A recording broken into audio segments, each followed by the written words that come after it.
Sejarah peradaban pra-Islam. Cina. Sejarah Cina adalah salah satu sejarah norma budaya istiadat tertua di dunia. Dari penemuan arkeologi dan antropologi, daerah Cina telah didiami oleh manusia purba sejak 1,7 juta tahun yang lalu. Peradaban Cina berawal dari beragam negara kota di sepanjang lembah Sungai Kuning pada zaman Neolitikum. Pandangan konvensional terhadap sejarah Cina adalah bahwa Cina merupakan suatu negara yang mengalami pergantian selang periode persatuan dan perpecahan politis yang kadang-kadang direbut oleh orang-orang asing, yang sebagian besar terasimilasi ke dalam populasi suku Han. Pengaruh kecerdikan budi dan politik dari beragam wilayah di Asia yang dibawa oleh gelombang imigrasi, ekspansi, dan asimilasi yang bergantian menyatu bagi membentuk kecerdikan budi Cina modern. Peradaban Cina pra-Islam. Yang pertama dinasti Song dan orang Hui. Pada zaman dinasti Song, agama Islam dianggap lebih mulia oleh rakyat Cina. Islam telah mulai berkembang di Cina dan kawasan kediaman penduduk beragama Islam lebih luas. Banyak orang asing yang beragama Islam tinggal di Bandar Guangzhou di Provinsi Guangdong dan Bandar Guangzhou di Provinsi Fujian secara berkumpulan. Masjid pada zaman dinasti Song yang masih ada hingga sekarang sudah tidak banyak. Yang paling terkenal ialah Masjid Qing Jingxi di Bandar Guangzhou. Ketika dinasti Song berkuasa, mereka menempatkan para muslim dalam jabatan urusan perdagangan mereka, seperti semacam menteri perdagangan yang mengurusi semua perdagangan, kantor, dan direktur perdagangan selalu dipegang oleh muslim. Hukum dari dinasti Song mengatakan haruslah muslim yang menjabat ini, karena muslim merupakan kunci perdagangan yang dapat mereka percaya. Dan orang-orang Cina melihat bahwa menggunakan umat muslim bermanfaat bagi mereka dan juga bagi umat muslim. Di samping itu, mereka juga sangat-sangat menghormati orang Islam. Yang kedua adalah dinasti Yuan. Pada masa dinasti Yuan, perkampungan awal muslim di Cina disebut dengan Hui Hui, yang berarti tengah-tengah. Dari sinilah akhirnya muncul etnis Hui di Cina, etnis yang dominan beragama Islam yang puritan. Peran kaum muslim semakin besar pada dinasti Yuan. Mereka dipekerjakan sebagai pegawai administrasi negara, perpajakan, astronomi, penanggalan, dan arsitektur. Bahkan pada masa itu peradaban Islam tumbuh pesat dan mewarnai kota-kota yang ada di Cina. Juga mewarnai gaya hidup orang Cina.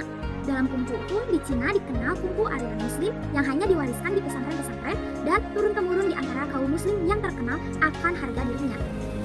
Dinasti Yuan menjadi titik kejayaan muslim pada abad ke-14. Di bawah dinasti Yuan ada 4 juta muslim di Cina. Salah satu titik kejayaan yaitu umat muslim lah yang mendesain arsitektur Beijing. Di sisi lain, dinasti Yuan adalah orang Mongol dan orang Mongol juga berlaku buruk kepada muslim. Mereka memerangi umat muslim di banyak tempat di Tuan Barat. Dan terlebih lagi Genghis Khan. Dia mengubah banyak dari kebijakannya terhadap umat muslim. Contohnya yaitu dia melarang penyembelihan hewan dengan cara yang halal. Ini adalah salah satu hukum Genghis Khan yang tentu saja membuat umat muslim sangat marah. Hal ini yang menjadikan umat muslim mulai memberontak melawan Yuan. Karena ada Han yang sangat membenci orang-orang Mongol menguasai daerah mereka, jadi umat muslim bergabung bersama mereka. Yang mereka lakukan adalah mengalahkan orang Mongol bersama-sama. Mereka meruntuhkan para Mongol dan umat muslim menjadi bagian dari pemain kuncinya dalam pemberontakan melawan dinasti Yuan. Yang ketiga adalah dinasti Ming. Setelah dinasti Yuan telah digantikan, para Mongol sudah diusir. Maka berdirilah dinasti Ming. Inilah masa keemasan Islam. Dinasti Ming adalah para Cina dari kalangan Han, dan mereka sangat-sangat baik kepada muslim. Pendiri dari dinasti Ming bernama Zhu Yuanzhang. Dialah yang mendirikan dinasti ini, dan dalam pasukannya, dia mempunyai 6 jenderal muslim.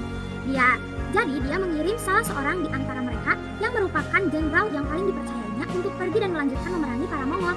Para Mongol mulai menyerang Cina lagi, sehingga orang Cina membangun tembok Cina. Tembok raksasa ini sebenarnya dibuat untuk menghalau orang-orang Mongol. Salah satu jenderal muslim yang bernama Lan You, dia adalah jenderal muslim yang merupakan orang yang paling dipercayai Kaisar Zhu Yuanzhang. Dia paling percaya padanya melebihi jenderal-jenderal lainnya. Jadi, jenderal muslim inilah yang bertanggung jawab mengalahkan para Mongol. Dia yang memastikan bahwa mereka tidak akan pernah menginvasi Cina lagi. Jadi kita tentu mengerti bahwa sang kaisar tentunya sangat berterima kasih kepada umat muslim. Yang keempat adalah dinasti Manchu Qing. Dinasti Manchu Qing adalah awal surutnya pengaruh Islam di Tiongkok. Karena dianggap sebagai pembela utama dinasti Ming, maka semua kegiatan agama pembangunan masjid dan ibadah haji ke tanah suci Makkah dilarang. Politik divide and impera digunakan untuk memecah belah umat Islam yang terdiri dari bangsa Han, Tibet, dan Mongol. Akibatnya, ketiga suku penganut Islam itu saling bermusuhan. Tindakan represif dinasti Qin itu memicu pemberontakan Muslim Pantai yang terjadi di Provinsi Yunnan dari 1855 sampai 1873 Masehi. Dan yang kelima, dinasti Sun Yat-sen. Pemerintah mulai mengendorkan kebijakannya kepada Muslim pada tahun 1978. Kini Islam kembali menggeliat di Cina. Hal itu ditandai dengan banyaknya masjid serta aktivitas Muslim antar etnis di Cina. Sejak RRC didirikan, yaitu pada tahun 1949, agama Islam telah berkembang pesat. Kerajaan Cina mengamalkan dasar bebas agama, tidak menggalakkan rakyat untuk beragama, tetapi semua agama yang sah dilindungi. Kerajaan juga menyediakan biaya untuk memperbaiki masjid dan memberi dasar keutamaan bagi umat Islam. Misalnya sekarang Cina menetapkan orang yang mati harus dibakar, tetapi kerajaan Cina menyediakan tanah yang khusus diberikan untuk orang Islam yang meninggal untuk mengkebumikan jasadnya. Anak-anak Islam lebih mudah masuk sekolah, dan kerajaan Islam menumbuhkan sekolah menengah untuk umat Islam.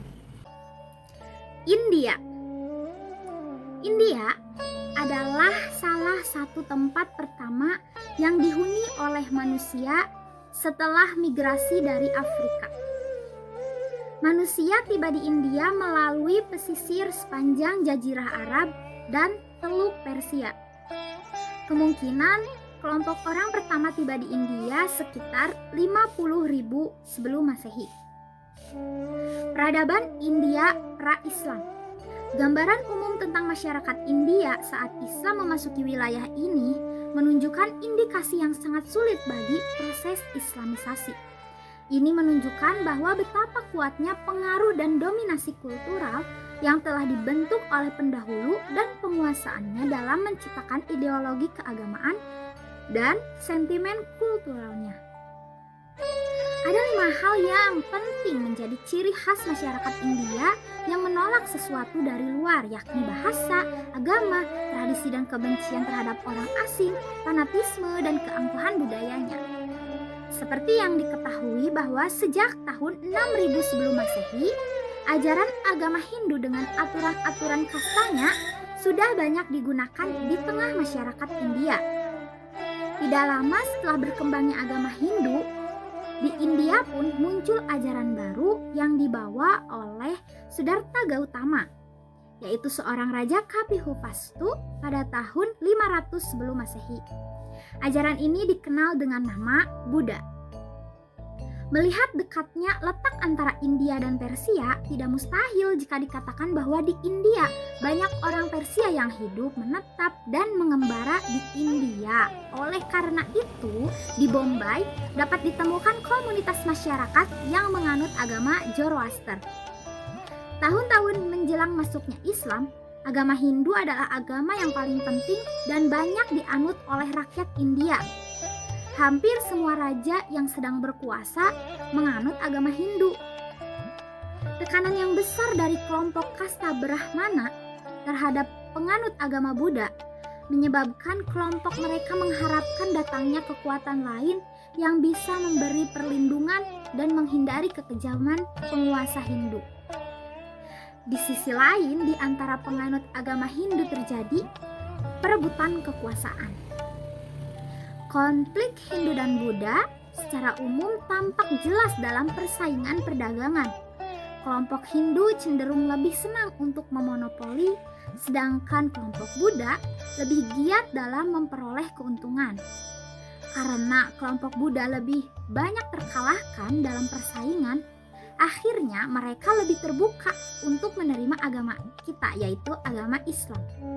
Oleh karena itu, mayoritas Muslim India berasal dari orang-orang Buddha yang pernah tertekan dan tersisihkan oleh dominasi kekuasaan Hindu. Ketika Islam mulai memasuki wilayah India, baik pada periode pertama masa Umayyah maupun Abbasiyah, karakteristik sosial, budaya, politik, dan agama masih menunjukkan hal yang sama. Setiap daerah memiliki tokoh yang memegang otoritas wilayah dengan segenap wewenangnya. Sebenarnya, Islam yang kelak diperkenalkan oleh para penakluk Muslim ke anak benua India adalah ajaran yang unik. Ia berjalan cukup lama dari Arab melintasi Persia dengan berbagai kekayaan budayanya yang cukup mapan. Budaya itu bukan hanya tradisi agrikultural, urbanisasi, dan administrasi, melainkan juga bentuk-bentuk realitas keagamaan yang terorganisir secara sempurna. Islam di India semakin berkembang pesat ketika seorang hamba sahaya dari kerajaan Turki dapat memerdekakan dirinya dan dia berhasil mendirikan kerajaan kecil yang berdaulat penuh dengan ibu kotanya di Ghazni. Meskipun tidak lama memerintah, tetapi cukup berhasil sebagai cikal bakal kerajaan Ghazni yang suatu saat akan memegang peran yang penting di India. Sudah jelas bahwa masuknya Islam di India dibawa oleh para pedagang tanpa sengaja. Ajaran Islam disukai oleh sebagian orang Hindu yang sudah jenuh oleh perilaku kaum Brahmana yang menyalahgunakan kedudukannya. Selain itu, ajaran Islam tidak mengenal kasta. Setelah masuk ke India, agama Islam mulai menyebar dari India Barat sampai ke timur. Akhirnya berdirilah kerajaan-kerajaan kecil Islam. Raja demi raja pemeluk Islam memerintah berganti-ganti dalam beberapa dinasti yang mereka dirikan. Selain itu, Islam juga mengalami puncak kejayaan dan keemasan pada masa dinasti Mughal. Karena pada masa pemerintahan dinasti Mughal ini, Islam banyak meninggalkan bukti-bukti sejarah seperti Masjid Jami dan Taj Mahal.